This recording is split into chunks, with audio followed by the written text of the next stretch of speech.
Mixtape. Oh. What's up, everybody? It's Luke James, not the singer. If you're an indie artist looking for an album review and some promo, you can hit up Luke at redmattersite.com.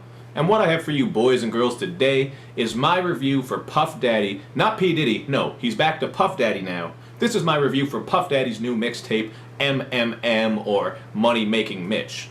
Now this one is a prelude to his No Way Out 2 album, which is on its way, and honestly, I'm just really skeptical about that one, because I don't know how he's going to follow up such an old album and expect to do it any type of justice, but I think Puffy is just on that sequel trend that a lot of people are on. But let's just jump into this review for now, and obviously when that album comes out, I'll be reviewing that one as well. Now the Facts intro starts this one off with Puff telling some hood fairy tales, and then we get into the first song called Harlem. This one has some really clangy production, with Puff boasting in his verses about how all he does is get money and bitches. And then in the second verse, he raps over a beat switch up, but it's not so much a beat as it is the sound of some motorcycles going off, and then he talks in a digital robot type of voice. So I don't know what the hell that second verse was supposed to be, but it was some really weird shit.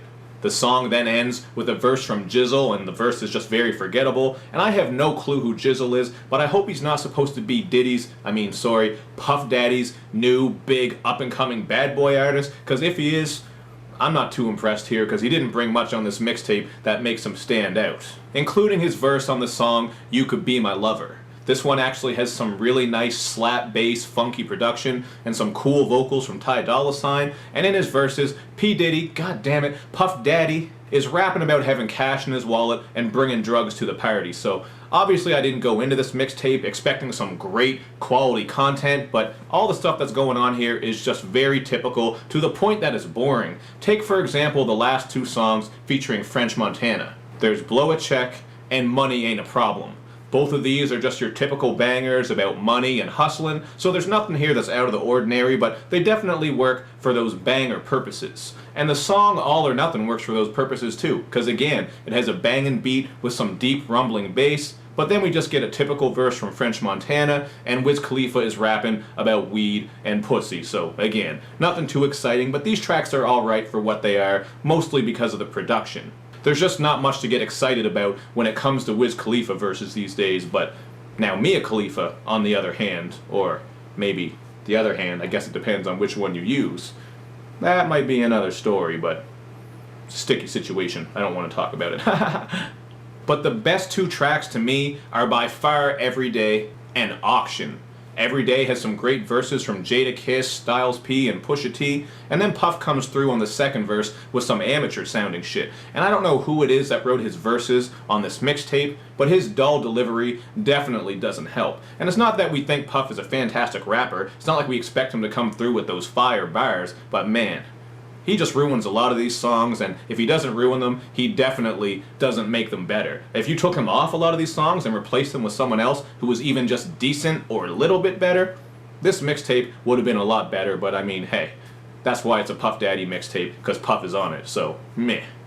Now, as for Auction, this one is a classic sounding posse cut featuring Styles P, Lil' Kim, and King Los, and I thought it was cool to hear from Lil' Kim, because I haven't heard from her in a long ass time. I think she's been putting out some music here and there over the past year or so, but I haven't been checking for it, and I'm not sure if a lot of people are, except for hardcore Lil' Kim fans. But she did her thing on here, even though she only came through with a couple of bars. But we all know that King Los was going to steal the show on this song, and he definitely does. I wasn't a big fan of his album, some of his mixtapes are better, his last album was kind of meh, but he usually kills his features, and he definitely kills his freestyles, because he always comes with that buttery smooth flow and some syllabic rhymes, so I liked Los on this track, and overall this was a good one. At the end of the day though, this mixtape is mostly just average, and there's one song on here that is so bad it should be boxed up, put into a rocket ship, and sent directly into the sun. I'm talking about the title track, MMM. It has this horrible, repetitive future verse, a beat that sounds like it was taken from an abstract Sega Genesis game that sold 50 to maybe 100 copies, and even King Los's little contribution on this track does nothing to help it out. So make sure you just avoid this one. But there are a couple of positives to this mixtape, so I'm not just going to be a deaf hater.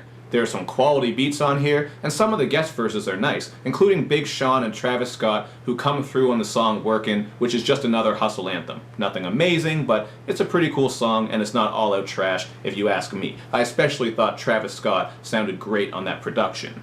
So I have this one at a 2.5 out of 5. Hit me up in the comments section and let me know your rating, let me know what you think, and make sure you do all that good YouTube and social media stuff, where you like my videos, you share them, you follow me on Twitter, you retweet the videos, and you especially subscribe to my channel. Thank you for watching, boys and girls.